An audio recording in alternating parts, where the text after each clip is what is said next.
Et maintenant, ce chiffre, un étudiant sur trois dit avoir éprouvé des symptômes dépressifs depuis le début de la crise sanitaire. En cette semaine nationale de la santé mentale, nous avons donné la parole à 4 étudiants champardonnais. Ils nous racontent leur quotidien pendant cette période où il n'a pas toujours été facile de trouver un soutien psychologique. Nicole Faché, Xavier Kless. Bonjour, je m'appelle Lou, j'ai 19 ans, je suis étudiante en première année de sciences à la fac de Reims et je suis originaire de Reims et je vis chez mes parents.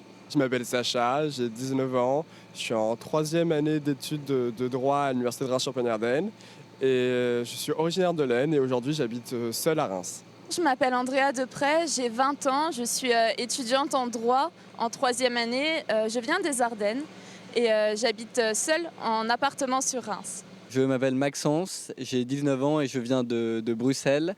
Et cette année, je suis en deuxième année à Sciences Po Reims et je vis en colocation avec 3 personnes. Au final, on est, en quelque sorte, moi j'ai vraiment ressenti ça, emprisonné dans sa chambre quand même. Donc on est tout le temps dans le même cercle, tout ça, et puis on n'a pas son indépendance parce que les parents, ils travaillent plus trop non plus, donc ils sont encore plus à la maison. Et au final, on n'a plus trop d'intimité, on n'a plus trop d'indépendance et c'est pas facile non plus psychologiquement. Est-ce que vous avez eu un accompagnement psychologique? Est-ce que vous en avez eu besoin? Alors, disons que j'en aurais eu besoin, mais j'en ai pas eu. Parce que c'est plutôt difficile à trouver. On peut demander, je sais qu'on peut demander à son médecin traitant de nous en trouver, mais seul, c'est vraiment pas facile à trouver. Il faut se renseigner sur Internet. Je sais même pas où on peut se renseigner, donc c'est compliqué. C'était très compliqué, j'habitais à l'époque dans un logement en Crous de 9 mètres carrés et effectivement quand on nous a annoncé le confinement, je suis resté confiné au Crous et ça n'a pas été facile.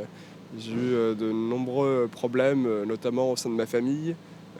J'ai eu des pertes, notamment la mort de mon père durant l'année. Ça a été très compliqué à gérer.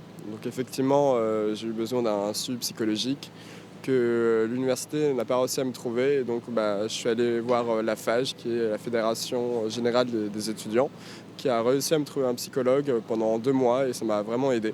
Là, j'ai enfin trouvé un autre appartement et je suis enfin maintenant dans un vrai appartement plus au Crous où j'ai déjà beaucoup plus d'espace pour vivre, donc c'est déjà beaucoup mieux. Et pour cette année, j'espère vraiment qu'on n'aurait plus de restrictions, plus de confinement parce que je pourrais pas tenir un an de plus.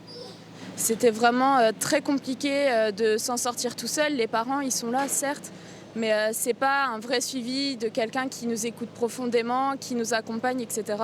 Le confinement, c'était vraiment être enfermé chez soi, énormément de théorie. Et je me suis dit, il faut que je fasse autre chose, il faut que je m'aère un peu l'esprit. Et donc j'ai décidé de postuler pour un emploi étudiant.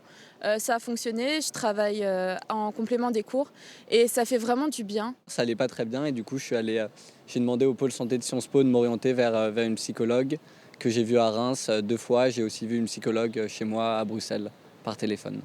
Aujourd'hui, ça va mieux, c'est beaucoup plus simple. Après, je vois toujours une psychologue parce que même si la vie reprend, même si le Covid, il y en a beaucoup moins, qu'on est en deuxième année, c'est dur de se remettre dans le rythme, c'est dur de reprendre entre guillemets la vie. C'est pas forcément, ça se fait pas d'un coup. J'aime beaucoup la cuisine, donc je sais que je vais y consacrer beaucoup plus de temps. Je vais faire un CAP en parallèle de Sciences Po cette année. Donc c'est plus s'ouvrir à toutes ces choses qui socialement ne sont pas forcément les plus conformes. Enfin, faire un CAP en parallèle de Sciences Po, c'est un peu incongru, mais c'est se remettre, retrouver le vrai sens des choses. Je suis en malaise.